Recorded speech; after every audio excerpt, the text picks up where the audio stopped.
Hi, it's Chris with Wannabe Honey Farms. It's been a while since we talked, and I sincerely apologize for that. Life just gets in the way. I keep telling my boss that work is becoming a real inconvenience, and I just don't have time for it anymore. But anyway, before we get going here, if you like this channel, be sure and hit the subscribe button. If you like this episode, hit the like button, especially if you learn anything or get anything out of it. Today, I'm hoping you will. And be sure and hit the bell if you want to be notified of anything coming up.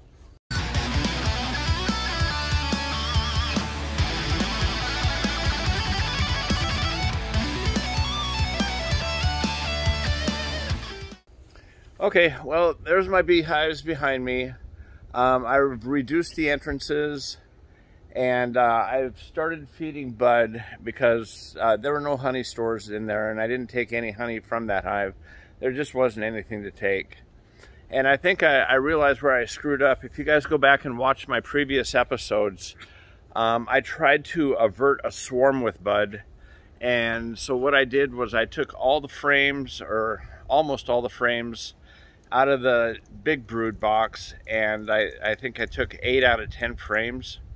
And I put empty drawn out comb in that box, and I moved the brood comb up above the second box with the queen excluder in between, so that the queen would now have all this room, think she swarmed, and it totally backfired on me. By taking that many frames, what I actually did was inhibit her laying. She didn't have as many workers down there with her to tend to the brood, and so she scaled back her laying, and thus it became a weak hive for the rest of the season. Big mistake on my part. If I try that again next year, I'll wind up taking probably 2 or 3 frames. But yeah, we live and learn. This is just my second year as a beekeeper, so still working it out. Squirrel, on the other hand, is doing fantastic. That's just been a rock star this year. The weather didn't cooperate with us, but that hive did as well as it can. This next year, I believe I'm going to expand. I'm going to get a nuke and put into my long lang, which I've had half of this season, and I just never had the resources to split.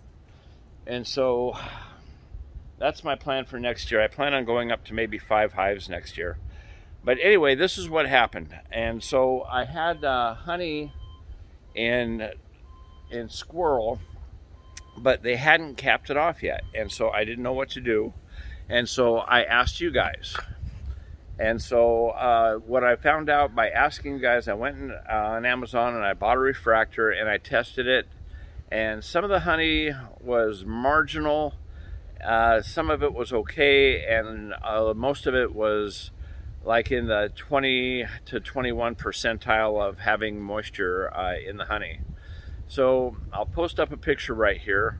So what I did is I took those boxes and I put them in the shed, and I put a fan up on top of them. And boy, it was really tough trying to find just a cheap throwaway fan. I wanted a 20-inch fan that would cover the entire top. You can see by the picture what I did. And I set it up on rails underneath so that there was good airflow. And I just let that blow on them for 2 days. And I went back and tested it again. Everything was down to like 16–17% moisture. And I'm not smart enough to think of this fan trick by myself. I actually got the idea from, I think it's Duck River Beekeeping, something to that effect. But you can just look up Duck River on YouTube and you'll find this guy. Anyway, I'm not smart enough to think of it on my own, so I just copied what he did. And I hope that helps some of you guys if you run into that. As it is, I came out with about 3.5 pounds of honey this year.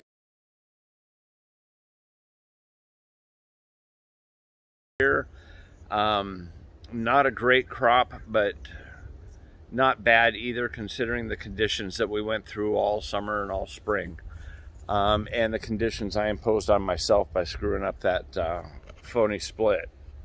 But anyway, I just wanted to give you guys an update. That's what's been going on, and thank you. And we'll see you again pretty soon here. Bye.